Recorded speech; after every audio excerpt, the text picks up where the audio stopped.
Hey, Christie here from Looming Crafty Fiber Arts.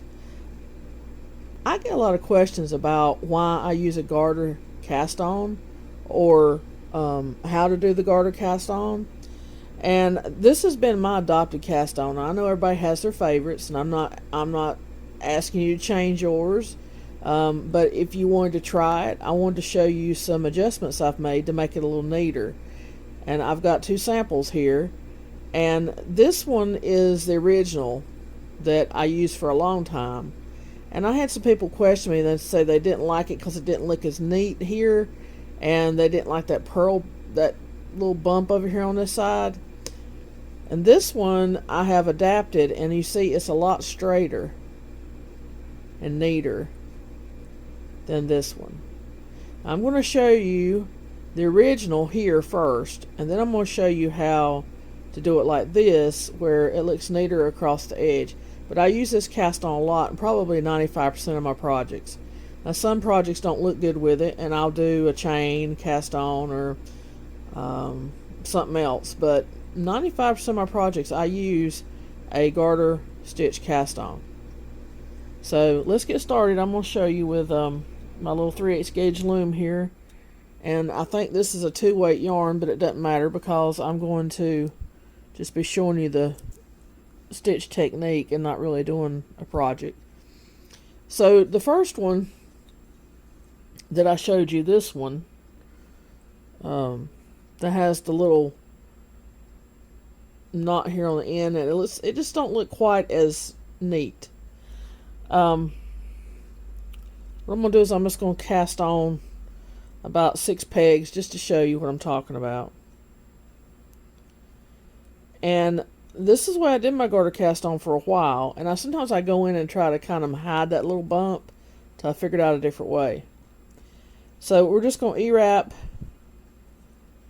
about 6 pegs, and then I'm going to come right back around and I'm going to purl all of them. And that's the way I normally did my cast on, garter stitch cast on for a long time.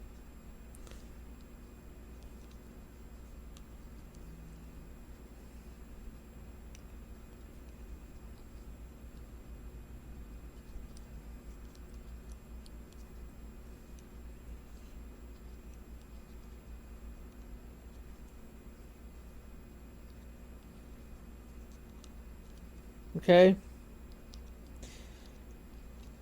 and this swatch that I made here, that little bump right there, is caused by that right there.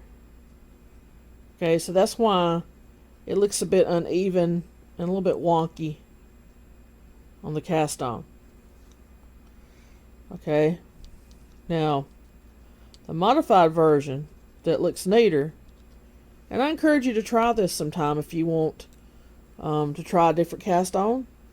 If you don't, that's fine too, but it's just an option. I'm giving you options. And if you're doing a garter cast on sometimes you don't like the way it looks, this is, in my opinion, a better way. Okay, so I'm going to cast on the same amount of pegs with an E-wrap. You know, normally a garter and this is more for a flat panel. In the round project, it's really not going to make no difference which one you use, because you're not going to be E-wrapping your last pegs like I'm getting ready to show you. You'd be doing all E-wraps, all purls, one row E-wrap, one row purls. So in the round project, it's not going to matter. So this is for a flat panel mostly. Okay, so then instead of coming back and purling this one, we're just going to U-wrap it, just like that, and knit it off. Okay, and then we're going to purl, and it'll pull your little stitch here over to the side a little bit, and that's okay. And we're going to purl every peg till we get to the last one.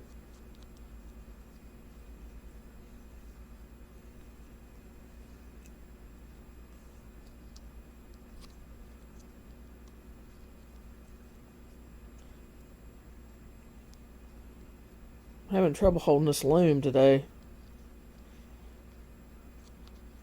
And then when you get to the last peg, you're going to U-wrap it too. Okay?